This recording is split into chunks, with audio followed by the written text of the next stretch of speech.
ETF index mutual funds నేర్చుకుని stock మార్కెట్లో రాణించాలనుకుంటున్నారా? వెంటనే ఈ నెంబర్కి కాల్ చేయండి. నమస్తే, welcome back to Suman TV. Present మనతో పాటు ఉన్నారు అనలిస్ట్ మందర్ కృష్ణారెడ్డి గారు. నమస్తే సార్. నమస్తే అమ్మా. సార్, చర్లపల్లి ఫ్యామిలీ సూసైడ్ గురించి అంటే మీరు ఆల్రెడీ ఫాలో అవుతున్నారన్న ఇప్పుడే వారం రోజులు అయిపోయినా ఇప్పటివరకు ఏ కూడా ఇన్ఫర్మేషన్ లేదు. అంటే ఫ్యామిలీ పరంగా సమస్యలు లేవు, ఆర్థికంగా సమస్యలు లేవు, ఇక మా టీమ్ లీడర్గా వర్క్ చేస్తుంది, అక్కడ కూడా ఎటువంటి సమస్యలు లేవు అంటున్నారు. మరి ఏం కారణమై ఉండొచ్చు? అంటే ఓన్లీ ఎలోన్లెస్ డిప్రెషన్ వల్లే ఆమె చనిపోయిందా పిల్లల్ని తీసుకుని వెళ్ళి అనే ఒక చాలా కోణాల్లో ఇన్వెస్టిగేషన్ అయితే జరుగుతుంది. మీ అనాలిసిస్ లో ఏమనుకుంటున్నారు సార్? విజయశాంతి ఉరఫ్ విజయారెడ్డి చర్లపల్లి లోపల వాళ్ళ అమ్మగారితో పాటు కలిసి ఉన్నటువంటి ఆవిడ పిల్లల్ని హాస్టల్లో పెట్టేసి భర్త ఏమో దుబాయ్లో ఉద్యోగం చేసుకుంటూ జీవితం కొనసాగిస్తున్నటువంటి పరిస్థితి. ఆవిడ టీం లీడర్గా ఉంది ఒక సాఫ్ట్వేర్ కంపెనీ లోపల. నెలకు ₹1,00,000 పైన జీతం వస్తోంది. భర్త సంపాదిస్తున్నాడు. భార్యాభర్తల మధ్య కూడా ఏమీ పెద్దగా డిస్ప్యూట్స్ లేవు. బయట విషయాలు కూడా ఏమీ లేవు. రైల్వే పోలీసులు మ్యాక్సిమం ప్రయత్నం చేశారు.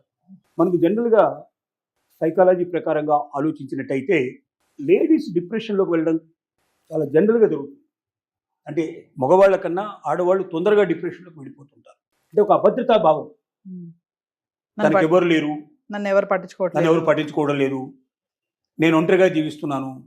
ఒకసారి ఆఫీస్కి వెళ్ళొచ్చిన తర్వాత మిగతా టైం అంతా కూడా ఖాళీగా ఉండే పరిస్థితి ఏర్పడుతుంది. పిల్లలు ఉంటేనేమో పిల్లలతో సరదాగా గడపడానికి అవకాశాలు ఉంటాయి. పిల్లల్ని హాస్టల్లో చేర్పించడం వల్ల మరి ఎందుకు ఆ నిర్ణయం తీసుకున్నారో తెలియదు.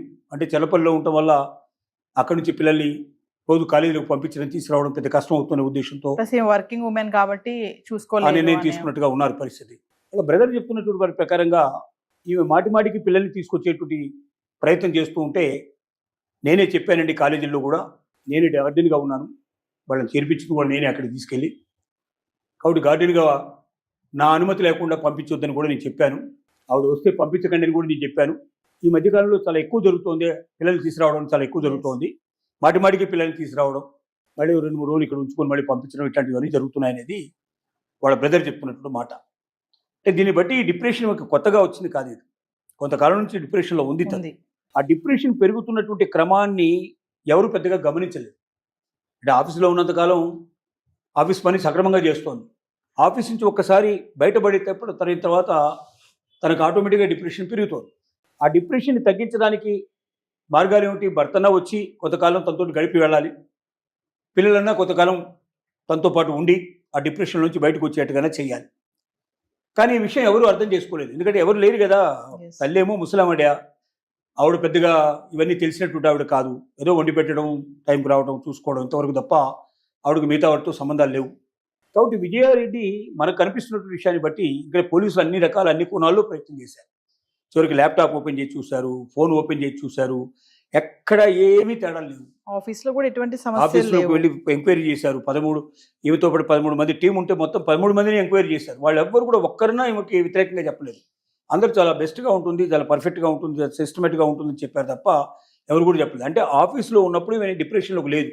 అంటే పని భారం ఉన్నప్పుడు, పని బాగా ఉన్నప్పుడు తనకు డిప్రెషన్ ఉండదు అనే విషయం అర్థమవుతుంది.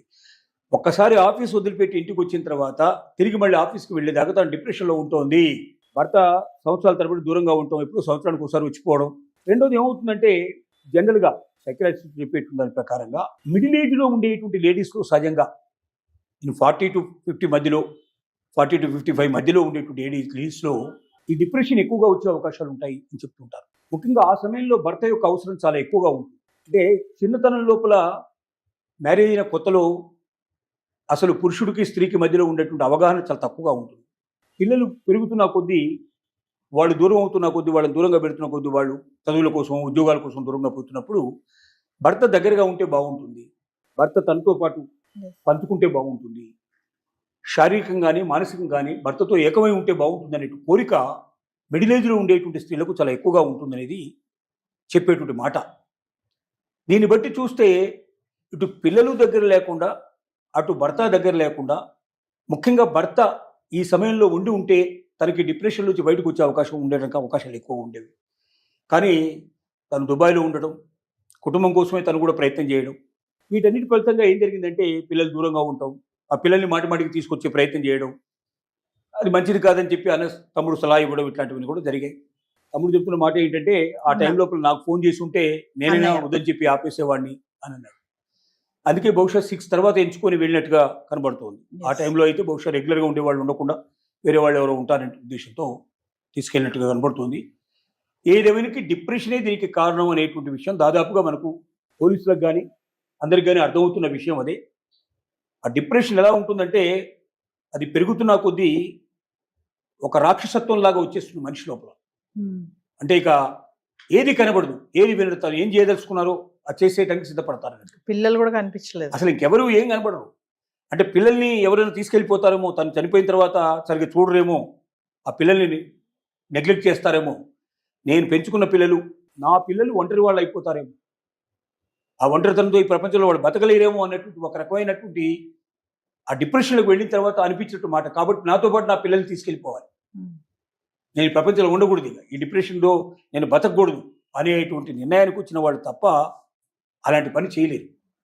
కాబట్టి దీన్ని బట్టి మనకు ఏమవుతుందంటే విజయారెడ్డి కేసును బట్టి లేడీస్లో డిప్రెషన్కు లోనయ్యే పరిస్థితులు ఉన్నాయి. కాబట్టి ప్రతి మిడిల్ ఏజ్డ్ లేడీ కూడా ఒంటరితనం అనుభవిస్తున్న వాళ్ళు, పిల్లలకు దూరంగా ఉన్నవాళ్ళు, భర్త కంపల్సరీగా కనీసం 6 నెలలకు ఒకసారైనా సైకాట్రిస్ట్ని కన్సల్ట్ చేసి తమ సమస్యలు ఏమిటో చెప్పుకొని దానికి తగినటువంటి ఏదైనా సొల్యూషన్స్ తీసుకోవడం మంచిదనే విషయం మనకు కనబడుతుంది. Yes. అలా చేయకపోతే ఏమవుతుందంటే విజయారెడ్డి లాగానే ఇంకా అయ్యే పరిస్థితి ఏర్పడుతుంది.